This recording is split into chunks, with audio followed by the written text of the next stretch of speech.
Այսօր մարտի 8-ն է կանանց միջազգային օրը։ Հայաստանն այն միակ երկիրն է, որտեղ կանանց միջազգային տոնի օրը մեկնարկում է հասարակության կողմից հռչակված ոչ պաշտոնական միամսյակը։ Այս տոնն անկախությունից հետո Հայաստանում փորձեցին հանել տոնացույցից եւ որպես այլընտրանք ապրիլի 7-ը հռչակվեց Մայրության եւ Գեղեցկության օր։ Սակայն մարտի 8-ն այնքան խոր արմատներ էր գցել, որ միևնույն է վերականգնվեց։ Ուստի այսօրվանից մեկնարկում է կանանց միամսյակը։ Թեև այս օրերին ամենուրեք հնչում են կանանց ուղղված տարբեր բարեմաղթանքներ, իսկ համացանցը ողողվում է նրանց մեծարման ու սիրո խոստովանության մաղթանքներով, սակայն կանանց տոնը նշելու միտքն առաջացել է 20-րդ դարի սկզբին, երբ աշխարհը ինդուստրիալացվում էր ու կանայք պայքարում էին Արցախի եւ ընտրության իրավունքի համար։ Մարտի 8-ի հետ կապված ամենանշանավոր պատմական իրադարձությունը 1857 թվականին դատարկ կաթսաների երթներ, երբ Նյու Յորքի տեքստիլ գործարանների կին աշխատողներն իրենց իրավունքների պաշտպանության համար անցան քաղաքի փողոցներով, բողոքելով ցածր աշխատավարձից ու աշխատանքային վատ պայմաններից։ Տոնի պատմությունն ավանդաբար կապվում է Կլարա Ցետկինի անվան հետ, որը կազմակերպում է կանանցից կազմված հեղափոխական ջոկատ եւ նրանց այսպես ասած անզուսպ էներգիան ուղղորդում է շահագործողների դեմ պայքարին։ Կես դար անց 1908 թվականի մարտի 8-ին Նյու Յորքի կանանց սոցիալ-դեմոկրատական կազմակերպությունը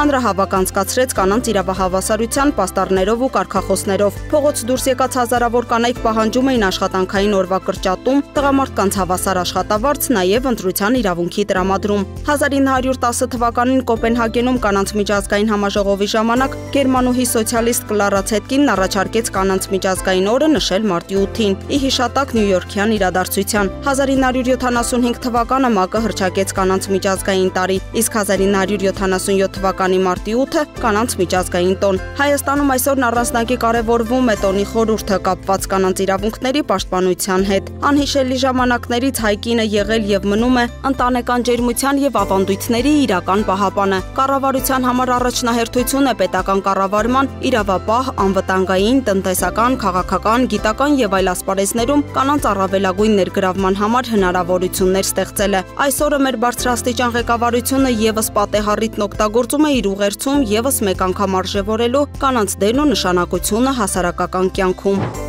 Ինձ համար որպես երկրի վարչապետ այս օրը նախ եւ առաջ մեր երկրի զարգացման գործում կանանց պոտենցիալի լիարժեք ներգրավման մասին եւս մեկ անգամ խորհելու առիթ է։ Այսօր ուրախությամբ եւ հպարտությամբ ենք արձանագրում, որ Հայաստանի բազմաթիվ կանայք ներգրաված են տնտեսական գործունեության մեջ։ Այսօր բազմաթիվ կանայք պետական բարձր պաշտոններ են զբաղեցնում։ Ու կարևոր է նաև ընդգծել, որ այդ պաշտոններում նրանց հայտնվելու պատճառը կին լինելը չէ, այլ լավ մասնագետ, կառավարիչ, կազմակերպիչ, գործիչ լինելը։ Այսօր մենք հարգանքի առանձնակի տուրք ենք մատուցում հայրենիքի համար իրենց կյանքը տված կանանց, մեր քույրերին, հայրենիքի համար իրենց կյանքը տված մեր զինվորների մայրերին, կանանց դուստրերին ու քույրերին։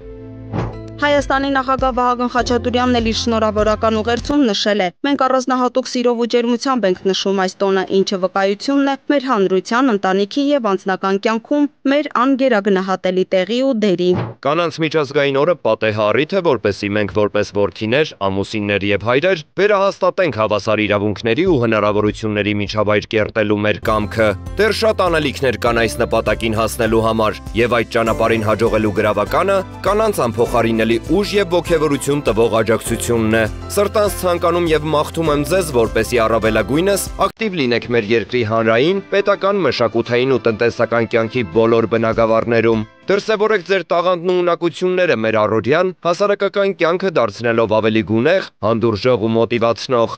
Ազգային ժողովի նախագահ Ալեն Սիմոնյանն էլ կանանց միջազգային օրվա կապակցությամբ շնորհավորական ուղերձում շնորհակալություն է հայտնել հայ կանանց անասելի նվիրումով, հոգատարությամբ եւ ծով համբերությամբ հաճախ զրկանքներով կյանք պարգևելու եւ ճակատագրեր կերտելու համար։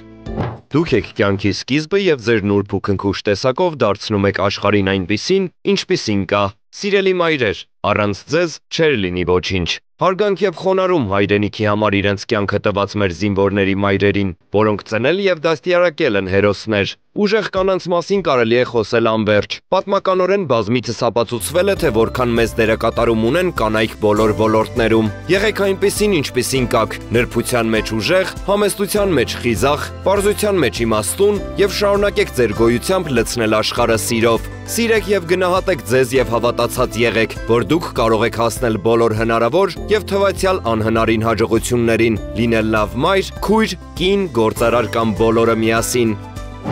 Հայաստանում շարունակական աշխատանքներ են տարվում հասարակական կյանքում կանանց դերի բարձրացման, աշխատանքային իրավունքների պաշտպանության, բռնության ենթարկված անձանց պաշտպանության, պետական կառավարման, տեղական ինքնակառավարման մարմիններում, քաղաքական գործընթացներում, կանանց ներգրավվածության ապահովման ուղղությամբ։ Լուսինե Գրիգորյան, Free News, Ազատ լուրեր։